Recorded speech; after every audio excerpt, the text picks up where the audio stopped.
Oke,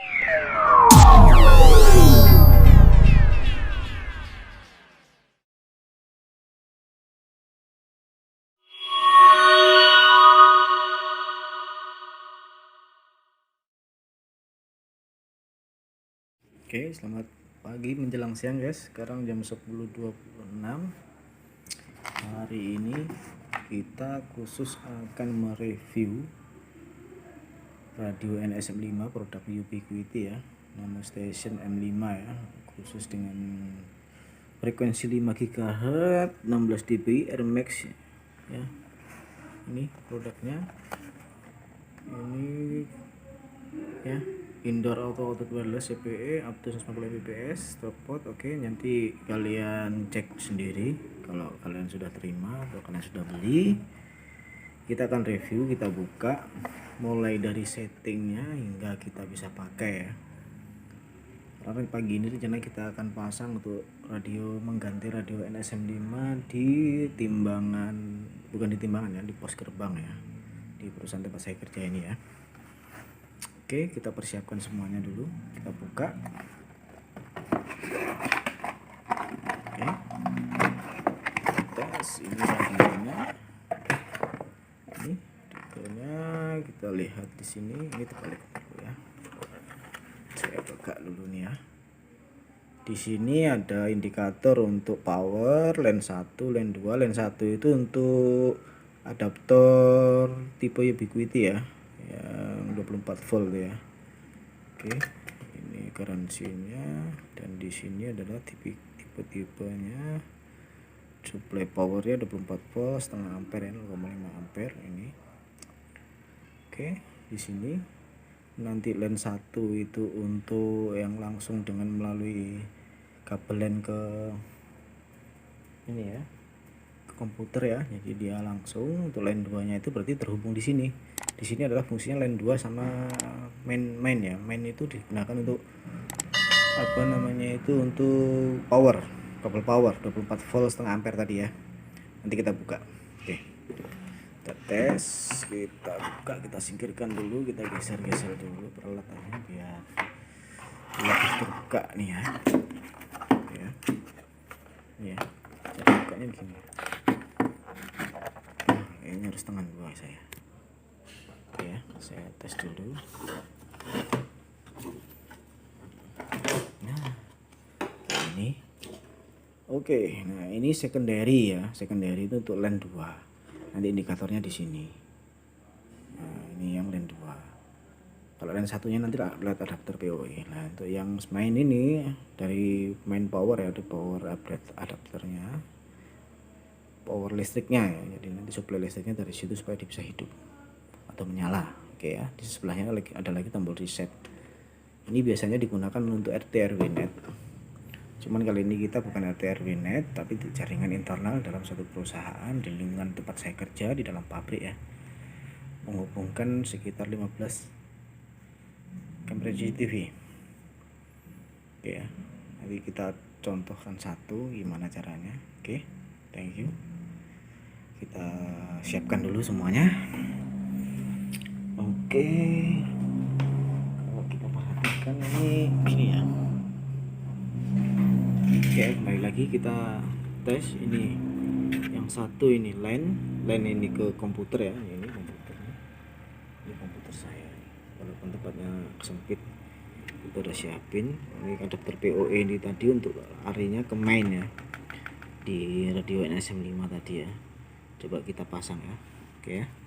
Yang satu ini ke komputer ya, udah terhubung ya, ini komputer. Kemudian yang ini ke main. Jadi nanti yang menyala indikatornya hanya line 1 karena posisinya line 2 nya nggak kita pasang ya. Oke ya, seperti ini. Setelah kita pasang ya, posisi seperti ini, dan kita lihat indikatornya yang menyala. Nah, oke ya. Indikasi awal power ya, karena dia sudah dapat power listrik dari adapter tadi, adapter Ubiquiti. Kemudian line 1, karena pada line 1 yang ngeblink indikatornya karena posisi dia terhubung langsung dengan komputer ya. Oke ya. Ini default IP-nya biasanya 192.168.120. Jadi untuk jaringan lokal kita di Indonesia untuk RWTWNet atau yang mungkin spesifiknya untuk ruang lingkup kerja saya, itu kita setting country code-nya menggunakan complaint test, karena ini kayaknya tipe terbaru karena produk tahun 2019 ya kalau nggak salah ya. Nanti kita cek di tahun produk ini, kalau nggak salah ini produk 2019. Oke, ini produk tahun 2019 kalau nggak salah tadi kita baca. Jadi dia dengan tipe yang terbaru ya. Oke, kita cek, kita pastikan tuh, kita samakan dulu IP-nya. Oke, 192 oke, 168 122 ya kali ya, karena dia posisinya 20, jadi biar sama. Oke, ini aja cukup. Kita ping dulu, kita pastikan bahwa dia terhubung ya. CMD, oke, kita cek dulu. 192 168 120, kita pastikan bahwa dia terhubung dulu. Oke, terhubung ya. Nah, setelah terhubung kita akan masuk ke IP-nya 192.168.120 ya, seperti ini. Kita tes. Oke, seperti ini tampilannya. Karena dia dianggap kayak membahayakan, is not private ya, karena tidak pribadi. Kita lanjutkan aja, kita proses walaupun dengan kondisi unsafe, tidak masalah. Nah, kita masuk ke UBNT. Di sini juga UBNT. Nah, di sini kita perlu complaint test, karena posisinya untuk ruang lingkup kita itu bukan negara kita ya. Karena pilihannya itu opsinya harus dan wajib complaint test untuk RTWNet. Karena di sini nggak ada, jadi kita pending dulu. Kita masuk dulu ke putih ya untuk merubahnya ya. Kita harus ke putih dulu. Kita cek, kita masuk ke putih. Caranya kayak gini nih. Nah, ini ya. 192.168.1.20 ya, ini IP-nya. Code-nya kita pilih 22 SSH, bikin always ya, open ya. Yes, oke. Ini passwordnya masih ya, UBNT, enter. Loginnya, passwordnya juga UBNT ya. Ya, kita udah masuk nih. Sekarang kita masuk ke ini nih, testnya ini nih. Nah, ini saya sudah siapkan nih untuk tipe yang di atasnya V55 ya. Nah, seperti ini. Kita ke save. Oke, setelah lengkap kita rebootnya. Oke, informasi yang berikutnya ini kita terputus karena kita reboot ini ya, terputus koneksinya. Jadi kita pastikan lewat sini nih. Nah, dia terputus nih. Kita tunggu sampai dia reply ya, bahwa dia sudah mulai tersambung kembali. Kita tunggu beberapa saat. Dan untuk login putihnya kita udah selesai nih. Cuman yang perlu kita ketahui bahwa untuk complaint test sekarang itu udah berubah menjadi licensed ya, licensed namanya. Jadi dia enggak lagi seperti dulu ya. Dulu kan wajib complaint test nih, sekarang udah licensed untuk tipe yang terbaru. Kita tes. Nah, oke deh, mudah-mudahan terhubung. Kita ulang lagi nih. Nah, oke, kita cek UBNT, passwordnya juga UBNT. Nah, kita belum berubah password ya. Kita cari yang licensed. Ini sekarang posisinya bukan lagi complaint test. Oke,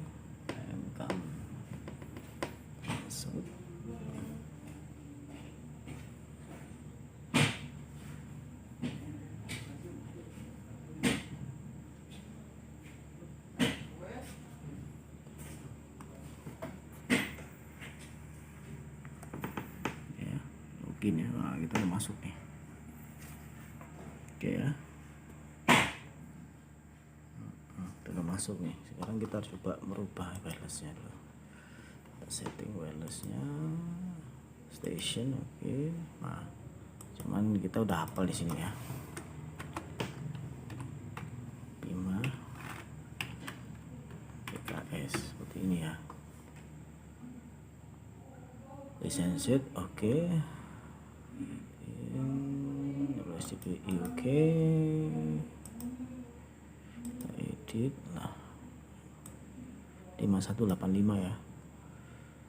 Nah, untuk frekuensi yang kita gunakan di sini 5185.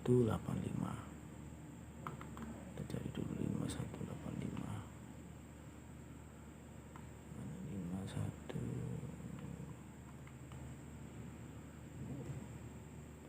5185 ini ya. Oke. Ceng. Kita harus merubah password ya. Jadi untuk yang sekarang ini kita harus merubah password ya. Kita ganti dengan suka-suka jenengan ya. Mau pakai apa aja passwordnya. Yang penting mudah diingat ya. Oke, masuk ceng. Oke, apply. Sekarang kita rubah untuk networknya. Oke ya, ini masuk ke network kita sekarang. Nah, ada di network. Oke ya. Network kita perhatikan lagi nih. Ini. Berarti kita harus menyampaikan IP addressnya ya. Karena gateway sama IP harus sama dengan yang lainnya biar bisa terhubung ya. Ini kita ubah menjadi 10.1.0.38 ya, 10.1.0.1. Oke ya. Oh, ini ya hasilnya 10.1.0.38 ini ya. Nah, ketika nanti kita apply atau kita change dan kita apply, berarti kita harus merubah IP komputer kita. Kita samakan lagi dengan gateway-nya. Jangan sampai kita berubah, karena kita nggak akan bisa masuk lagi kalau kita udah keluar nih. Ya, kita change, kita apply, kita pasti keluar. Mau nggak mau kita harus merubah IP kita menjadi 10.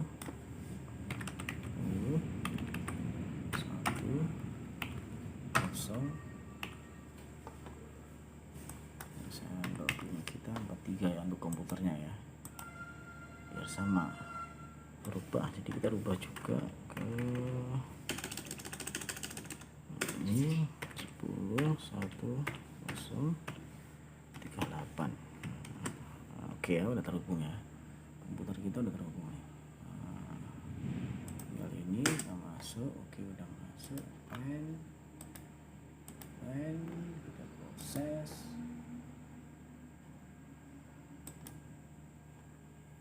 Oke, kita masuk lagi nih, ini ganti dengan password yang baru ya. Tadi kita udah keluar. Oke, kita udah terhubung nih sekarang wireless. Kita udah samakan SSID nya bisa biar bisa tembus ke yang lain ya. Filenya nggak perlu diisi ya, ini biasanya saya nggak perlu isi kalau jaraknya kita nggak sampai beberapa kilo. Kita kembali ke sistem nih, device name kita kasih ke gate ya, karena posisi kita akan kasih ke gate atau gerbang ya, gerbang UMKS ya. Firmware-nya nggak perlu kita rubah, ini oke ya. Jadi kita sudah clearkan semua, kita cing itu ya, cing, apply. Nah, kita lihat nih sekarang nih, ada pergerakan kayak gitu. Nah, CPU, memori kita ini, tapi kita belum dapat sinyal ya. Ini untuk X sama RX nya belum dapat sinyal. Dan kalau kita perhatikan di sini kita belum dapat sinyal juga. Nah, sekarang kita coba tes, kita cari sinyal, kita angkat sedikit nih. Belum ya, tapi kita sudah melihat pergerakan di sini ya. Nah, kalau kita lihat di sini sekarang dengan posisi sekarang dia udah dapat sinyal karena si SSID sama IP udah sama. Berarti ini menjelaskan bahwa dia sudah bisa kita gunakan. Oke ya. Nah, ini hasilnya. Oke ya. Nah, kan kualitasnya 36%. Nah, ini kalau kita posisikan ke tempat yang tepat, dia lebih kencang lagi nih. Atau kecepatannya mungkin lebih agak lebih cepat ya, dengan frekuensi seperti itu ya. Oke ya, tuh ini kita udah selesaikan itu semua. Kita tinggal pasang dan bisa digunakan. Oke, untuk hasil ini kita udah karena kita turunkan dia hilang, karena posisinya kita turunkan lagi. Airmac quality-nya masih rendah. Tapi kalau kita angkat lagi, kita lihat perubahannya seperti ini. Oke ya, perubahannya sudah terjadi. Oke ya. Oke, sekian. Selesaikan ini dulu. Terima kasih. Jangan lupa like and subscribe. Ini adalah yang akan kita ganti karena pintu gerbang ini kayak saya bilang tadi gate ya, dia posisinya ada di gate ini ya, nggak nongol ya karena radio wirelessnya lagi error. Jadi kita cek di sini pintu gerbang mati, nanti kita ganti radio wirelessnya dengan ini, kita lihat hasilnya nanti ya. Oke guys, terima kasih, nanti kita sambung lagi. Ini yang lama kita lepas, ganti unitnya baru, udah dapat sinyal ya, udah dapat sinyal. Ini yang lama dilepas. Oke ya, kita hasilnya ini tadi kan ini nggak ada gambarnya ya, yang ini ya, posisi pintu gerbang ya, saya bilang gate tadi. Sekarang udah dapat lagi ya dengan kondisi radio yang baru ya. Nah, seperti ini ya. Nanti kita persiapkan lagi satu unit radio NS5 untuk logistik, karena logistik ini sebenarnya nyambung karena posisi dan kondisinya, lokasinya itu sangat sempit, nggak di area terbuka posisi penempatan radionya, jadi dia agak susah dan sering error untuk radionya karena putus nyambung. Nanti kita akan perbaiki lagi, kita review lagi di saat kita pengerjaan ganti posisinya radionya seperti tadi. Oke, cukup di sini. Ini untuk kamera tempat saya kerja ya, saya nggak perlu sebut namanya, yang jelas inilah kondisi CCTV kami di sini. Ada 15 titik pastinya di daerah perusahaan perkebunan sawit ya, pengolahan minyak kelapa sawit di Kalimantan Tengah. Oke, terima kasih.